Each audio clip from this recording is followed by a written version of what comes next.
Everyone, good morning. সকলে কেমন আছো? আশা করব প্রত্যেকেই খুব ভালো আছো, আর আমিও বেশ ভালো আছি। আজকের দিনটা হচ্ছে মঙ্গলবার, আর ঘড়ির কাঁটায় এখন বাজে 6টা। ঘুম থেকে উঠেছি 5:30টায়, তারপরে এক্সারসাইজ করে সংসারের কাজকর্মগুলো করতে শুরু করেছি। তো চলো এখান থেকে আজকে ব্লগটা শুরু করছি। আশা করব তোমাদের আজকে ব্লগটা বেশ ভালো লাগবে। যদি ভালো লেগে থাকে তাহলে অবশ্যই চ্যানেলটা সাবস্ক্রাইব করে পাশে থাকবে, আর যারা অলরেডি সাবস্ক্রাইব করে পাশে রয়েছো তাদেরকে অনেক অনেক ভালোবাসা। ঘুম থেকে উঠে একে একে এই যে পাপোশগুলো বের করে ভালো করে ঝেড়ে নিই আমি প্রত্যেক দিনই।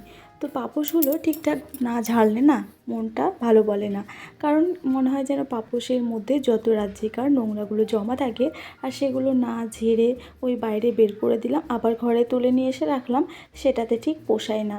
তাই পাপোশগুলো প্রত্যেক দিন সকালবেলায় আমি ঘুম থেকে উঠে আগে বাইরে বের করে ঝেড়ে ওই যে বাইরে যে চৌকিটা আছে সেখানে রাখি। তারপরে একে একে ঘর দোর ঝেড়ে নিই, ঘর মোছার পরে তারপরে পাপোশগুলোকে আবার জায়গার মতো জায়গায় রেখে দিই।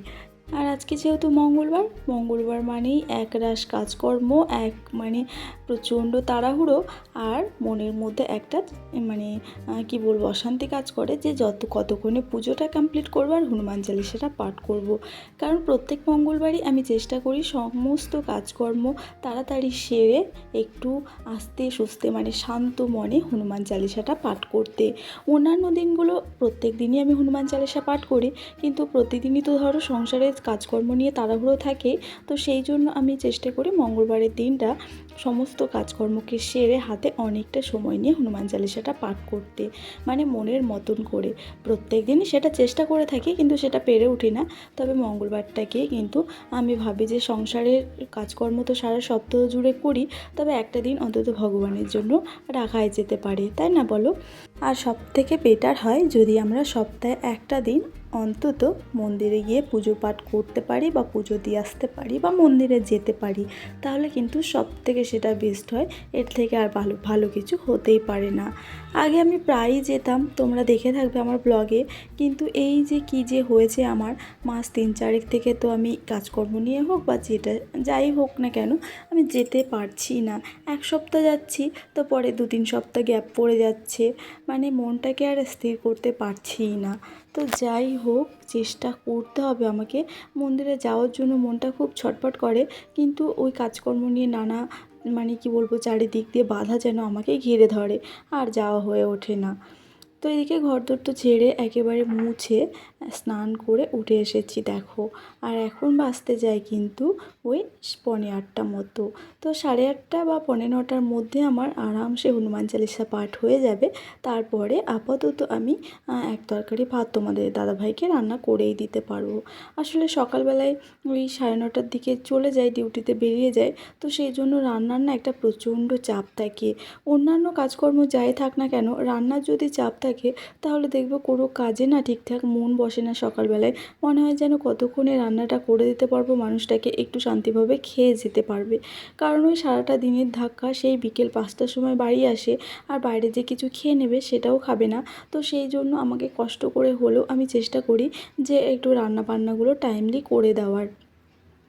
সকালবেলায় যে পরিমাণে তাড়াহুড়ো বা ব্যস্ত থাকি, তুলনামূলকভাবে সারাটা দিন একদমই কাজ থাকে না আমার, মানে অনেকটা কম কাজের প্রেশার বলতে পারো।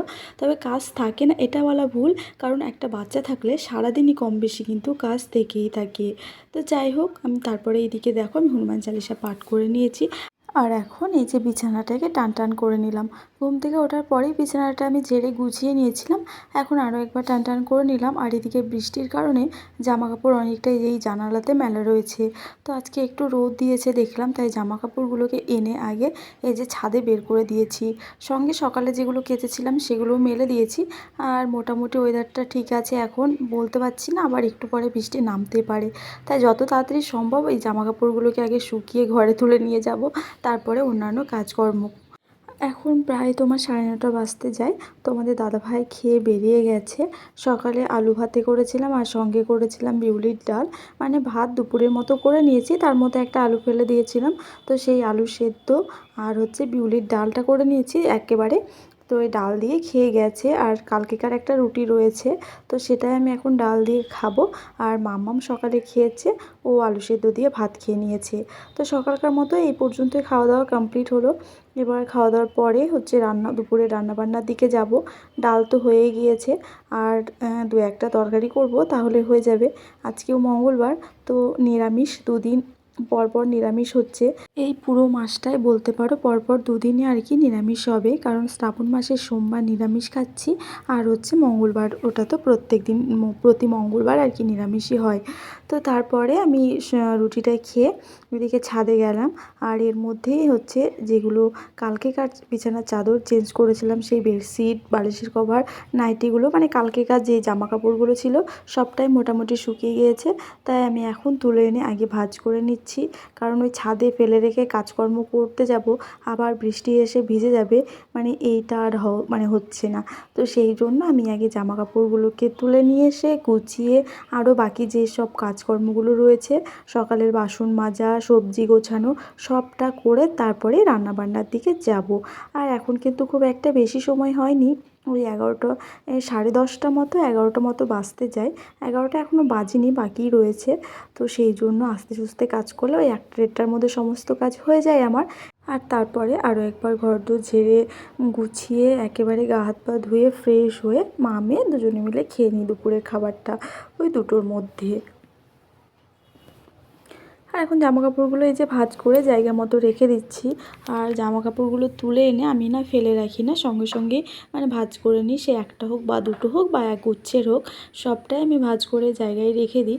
কারণ যেখানে ফেলে রাখবো সেখানেই অগোছালো লাগবে, সঙ্গে কাজটাও বাড়তি থেকেই যায়। তাই হাতে হাত করে নিলে অনেক কাজ গোছানোও থাকে আর ভালোও লাগে।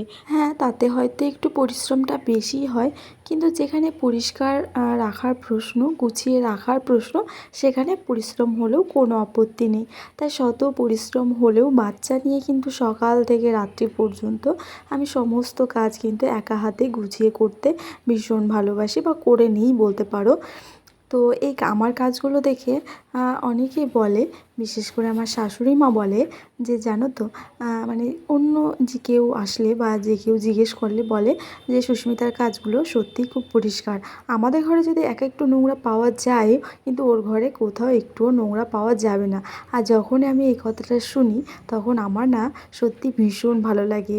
আর নিজের প্রশংসা পেতে কার না ভালো লাগে বলো? আমি হই বা তুমি, প্রত্যেকেরই নিজের প্রশংসা শুনতে কিন্তু ভালো লাগে, তাই না? আর মানুষ কিন্তু ঘৃণা, মানে কি বলবো, তোমার যে প্রশংসা করবে সেটা কিন্তু না দেখে বা না শুনে করে না। যদি তোমার সেই কাজটা ভালো লাগে তাহলেই মানুষ বলবে, নয়তো বলবে না। আর আজকালকার মানুষ তো সত্যি, মানে কি বলবো, এত মানে পরের দেখলে জ্বলে, তার মধ্যেও যদি কেউ প্রশংসা করে তাহলে সেটা ভালোই ভাবতে হবে। আমার তো তাই মনে হয়, যদিও আমি কারোর কথায় কান দিই না। আর পরিষ্কার পরিচ্ছন্ন ব্যাপারটা সেটা নিজের কাছে, কেউ কাউকে বলে করাতে পারে না। কারণ নিজে থেকে সেই ব্যাপারটা না আসলে আমি তোমাকে বলেই যাব, আর আমার মুখটায় মানে ব্যথা শুধু। তো সেই হয়েছে ব্যাপার। তো যাই হোক, খারাপের মধ্যেও মাঝে মাঝে ভালো শুনতে বেশ ভালোই লাগে। তো চলো, এদিকে অনেকটা বকবক করতে করতে আমি সমস্ত কাজ গুছিয়ে নিয়েছি সকালে। আর এখন আমি যে রান্নাবান্নার দিকে এসেছি। আজকে করেছি ডাঁটা ভাজা, কাটোয়া ডাঁটা এর আগের দিন এনেছিল দেখেছো বাজারে, তো সেটাই আগের দিন তরকারি করেছিলাম, আর আজকে করলাম হচ্ছে ভাজা, আর সঙ্গে ওই যে বিউলির ডাল করেছি, আর এখন আলু, পেঁপে আর এই যে সয়াবিন দিয়ে তরকারি করেছি। এই ছিল আজকের রান্না বান্না, আর বেশি কিছু করিনি। তবে আজকে সয়াবিনের তরকারিটা বেশ ভালো লাগছিল খেতে। আর এখন বাজে বন্ধুরা 2:30টে মতো। সমস্ত কাজ গুছিয়ে রান্নাঘরের গ্যাস মোছা, বাসন মাজা, এমনকি ফ্রেশও হয়ে নিয়েছি, আর খাওয়া দাওয়াও কমপ্লিট করে নিয়েছি। তারপরে বাইরে দেখলে কিন্তু বৃষ্টি পড়ছে অঝোরে। সমস্ত জামা কাপড় তুলে গুছিয়ে নিয়েছি, ভেজাগুলো মানে সিঁড়িঘরে মেলে দিয়েছি। আর এখন মা মেয়ে এই যে দুজনে মিলে একটু ঘুমাবো, একটা বড় ঘুম দেবো ভাবছি। জানি না আদৌ ঘুমোতে পারবো কি না। এর আগের দিনও প্রচণ্ড বৃষ্টি হচ্ছিল, ভেবেছিলাম একটু ঘুমোবো, তো সেটা আর হয়নি। তবে আজকে দেখা যাক ঘুমোতে পারি কি না। তো জানলাগুলো প্রথমে লাগিয়ে দিলাম, আর এখন এই যে হালকা ব্ল্যাঙ্কেটটা গায়ে দিয়ে মেয়ে ঘুমোবো। আসলে ঠান্ডা ঠান্ডা ওয়েদার, বাইরে বৃষ্টি, আর এরকম ঘুমোতে আমার তো বেশ ভালো লাগে। কাজকাম করতে হবে না, শুধু খাবো আর এইরকম ঘুমোবো, বেশ ভালো লাগে, তাই না? তো তোমাদের কার কার ভালো লাগে অবশ্যই আমাকে কিন্তু একটা কমেন্ট করে জানিও। তো চলো, ঘুম থেকে উঠে তারপরে তোমাদের সঙ্গে বাকি কাজকর্মের সঙ্গে দেখা হচ্ছে।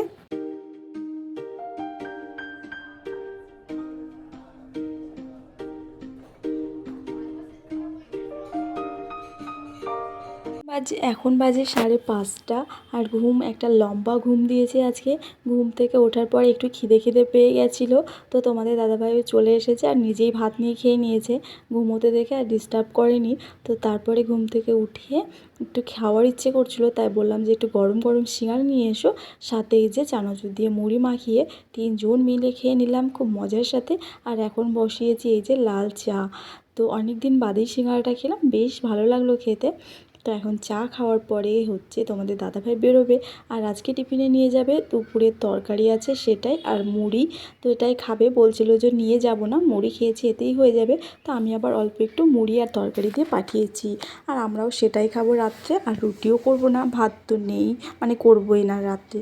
তো এখন চা খেয়ে নিলাম, আর আজকের ব্লগটা এখানেই শেষ করলাম। দেখা হচ্ছে পরবর্তী ব্লগে। সবাই ভালো থাকবে, সুস্থ থাকবে, আর অবশ্যই সাবস্ক্রাইব করে পাশে থাকবে।